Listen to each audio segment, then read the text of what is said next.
भाई सबको राम राम नमस्ते। कैसे हैं आप लोग? और आज इस ऐतिहासिक समय पे आपसे भी मैं बात कर पा रहा हूँ, ये मेरा सौभाग्य है क्योंकि एक दिन बाद ठीक हमारे यहाँ पे जो है बहुत अच्छा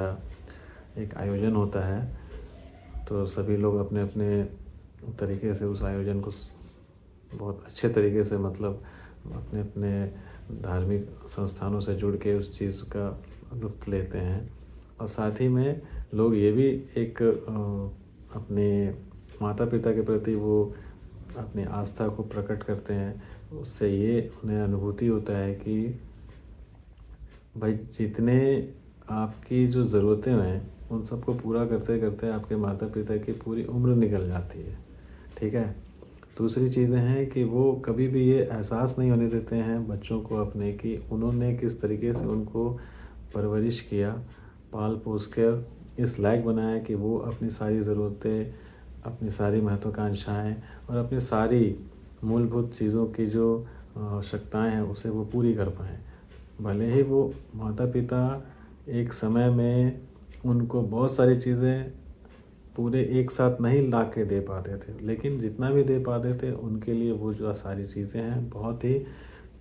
मतलब आप एक तरीके आप ये सोच लो कि वो अपना पेट काट कर, अपना खून देकर, अपना सब कुछ पारिश्रमिक जो होता है वो अपना वो आपके लिए न्यौछावर कर देते थे। दूसरी चीज़ें हैं कि बच्चों को ये चीज़ समझने की आज के बच्चों को ये चीज़ समझना चाहिए कि उन्हें इस लायक बनाने में उनके माता-पिता का कितना बड़ा योगदान है, कितनी उन्होंने तपस्या की है और कितना ही उन्होंने बलिदान दिया होगा। कितनी सारी चीज़ों को समस्याओं से और अपनी परिस्थितियों से वो समझौता करके आपको इस लायक पहुँचा दिए हैं कि आप एक अच्छे लेवल पे जाके एक अच्छे तरीके से अपनी ज़िंदगी को जी सकते हैं। तो मैं आप सबसे एक गुज़ारिश करूँगा कि कल का जो दिन है या आने वाला जो नया साल का दिन है, आप सभी के लिए बहुत मंगलमय हो और उस पूरे साल इवन जब तक आप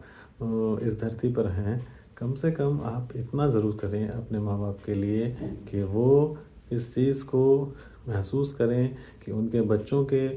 दिल में भी उनके प्रति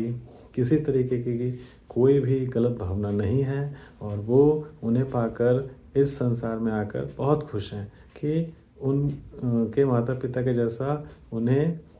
कोई भी इस संसार में उनके जैसा कोई प्यार नहीं दे